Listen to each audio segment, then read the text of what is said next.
பாவக்காய் வச்சு ஒரு கிறிஸ்பியான ஃப்ரை, ஆனால் எண்ணெய் இல்லாமல் பண்ணலாமா, அவனில் பண்ணலாம். எப்படி பண்ணலான்னு பார்க்கறதுக்கு முன்னாடி சேனல் சப்ஸ்கிரைப் பண்ணிக்கோங்க. ஃபஸ்ட்டு பாவக்காவை வட்டமாக கட் பண்ணி உள்ளே இருக்க கொட்டையெல்லாம் எடுத்துருங்க. அப்புறம் 1.5 ஸ்பூன் உப்பு, 1 ஸ்பூன் காரம், 1 ஸ்பூன் கரம் மசாலா, 1/2 ஸ்பூன் மஞ்சத்தூள், 1 ஸ்பூன் கார்ன்ஃப்ளவர் மாவு, ஒரு 2 ஸ்பூன் வந்து இப்போதைக்கு கடலை மாவு போட்டிருக்கேன். பின்னாடி பைண்டிங் ஆகலைன்னா திருப்பி கொஞ்சம் போட்டுக்கலாம். 2 ஸ்பூன் அரிசி மாவு எல்லாத்தையும் போட்டு ஃபஸ்ட்டு நல்லா மிக்ஸ் பண்ணி எடுத்துக்கோங்க. லைட்டாக தண்ணி தொளிச்சு நல்லா மேலே கோட் ஆகிற அளவுக்கு நம்ம வந்து தண்ணி தொளிச்சா போதும். ரொம்ப தண்ணி தொளிச்சிடாதீங்க, கொஞ்சம் கொஞ்சமாக தண்ணி தொளிச்சு நல்லா கோட் ஆகிற அளவுக்கு பண்ணிக்கோங்க. பைண்டிங் பத்தலைன்னா நான் முன்னாடியே சொன்ன மாதிரி கொஞ்சம் கடலை மாவு சேர்த்து போட்டுக்கோங்க.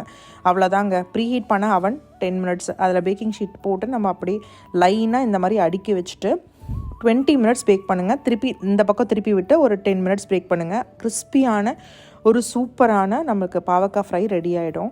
எண்ணெயே நம்ம சேர்க்கலை, ஆனால் சூப்பராகவும் இருக்கும். இந்த மாதிரி வீடியோஸ் வேணுன்னா சேனல் சப்ஸ்கிரைப் பண்ணிக்க மறந்துடாதீங்க. நெக்ஸ்ட் வீடியோவில் பார்க்கலாம். பாய்.